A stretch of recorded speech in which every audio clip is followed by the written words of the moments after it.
అన్నమాట. ఇక వీడు ఈ కల్పన ఆహారం సృష్టిస్తున్నాడు. దధ్యోదనము ఇక సన్నలో అది ఎండబెట్టి మిరపకాయలు పెడతారంటే సన్నలో అచ్చి కూడా తెప్పించుకున్నాడు అనమాట. నేను చెప్తాను కదా, అన్ని పదార్థాలు మీద తింటూ తింటూ తింటూ పాయసం కాడి నుంచి అన్ని తింటూ తింటూ లాస్ట్కు మధ్య అన్నం దినంగా ఈ సన్నలో నానేసిన మిరపకాయ కొడుతాడు. నేను నందుకున్నాను. నంచుకుంటే మనకి కారం వస్తుంది. ఇదంతా కారం వస్తుంటే భోజనమే, తెరిచే భోజనం కాదు. ఇంకప్పుడు ఈ కారం ఎక్కువ ఉందట అంటున్నాడు వాడు. ఏదో మీరు అట్టవారు ఎవరు అట్ట పోతుంటే పాపం ఏదో సన్యాసం ఉన్నట్టున్నాడు, ఏదో ఉన్నట్టున్నాడు అని దగ్గరికి వెళ్ళాడు. ఏమైందయ్యా అంటే నేను మిరపకాయ కొరికినా. ఎక్కడిది అన్నాడు. ఇప్పుడే మానసిక భోజనం చేసిన, అక్కడ ఆకునే లేదు, అది నీకు తెలియదు, అది మానసిక భోజనం అన్నాడు. ఏమి మానసిక భోజనం నీకు తెలియదు, చల్ల మిరపకాయ కొరికినట్టు మరి బెల్లం తెప్పించుకొని తింటారా అట్లే అని వాడు అన్నాడు అన్నమాట.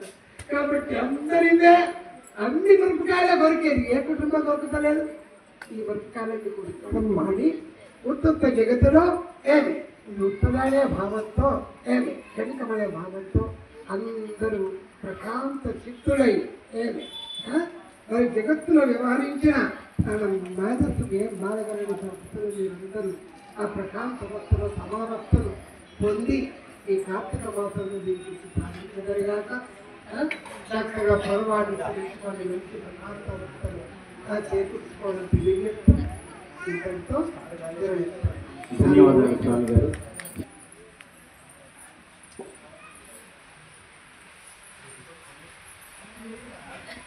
భక్తులందరూ సంక్షిప్తంగా మాట్లాడాలని ప్రార్థిస్తున్నారు. దేవకుకం దేవం దేవకీ పరమానందం కృష్ణం వందే జగద్గురు గురు బ్రహ్మా గురు విష్ణు గురుదేవో మహేశ్వర గురు సాక్షాత్ పరబ్రహ్మ తస్మై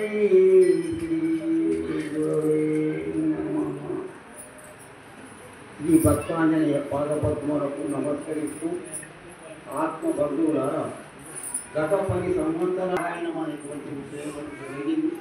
ఇక్కడ పామాంజనం ఎక్కువ కావాలి, జ్ఞానము భక్తి సంబంధించి సంకల్పిస్తున్నారు. అదేవిధంగా కార్యక్రమాలు కూడా రోజు నిత్యం కూడా ప్రకృతి వచ్చి ఈ ఆలయం అప్పుడు తెచ్చే ఉండే కానీ ఏది ఏమైనా ఎప్పుడు రోజుతుంది ఆ భగవంతుడు వారు మోటున్నారు. వారి నిజంగా ధన్యాత్మలు పుణ్యాత్మలు ఒక్క సింగల్ వ్యక్తి ఇంత దేవాలయంకు పాల్పడ్డారు అని అందరూ కూడా సహకరించాలని చేస్తున్నారు.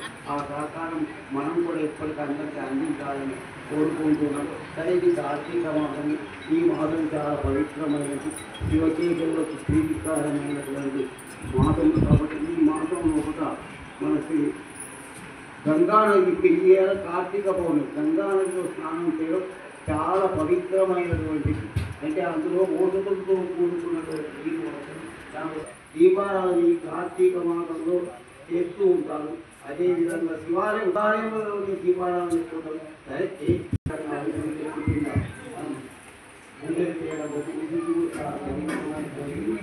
శ్రీకారం వల్ల ఇదైపోతుంది. అందరూ భక్తి ప్రభుత్వం అదేవిధంగా మనం కూడా ఇక్కడ చేయడం గీతాలు చాలా కాబట్టి ఇంట్లో ముగిస్తున్నాం. ఆలయ కమిటీ అధ్యక్షుడు వచ్చింది కదా, కలిసి వచ్చింది ఆకాంక్షిస్తున్నాం. వాళ్ళు చెప్పారు, వాళ్ళది కళ్ళు మూసుకోమని చెప్తారు వీళ్ళంతా. తర్వాత మంగళహారతి ఉంటుంది.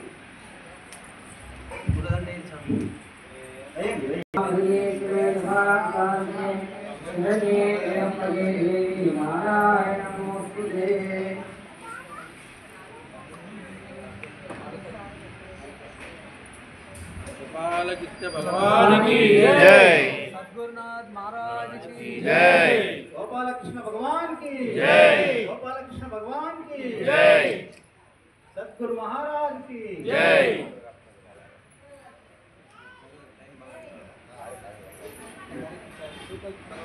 ఓకే గారు, మరి తీసుకొని అక్కడ టెంకాయ ఉన్నా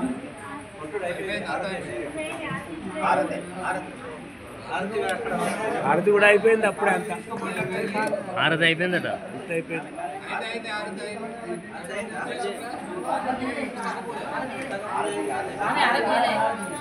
మాతాజీ ముందుకు వెళ్ళండి.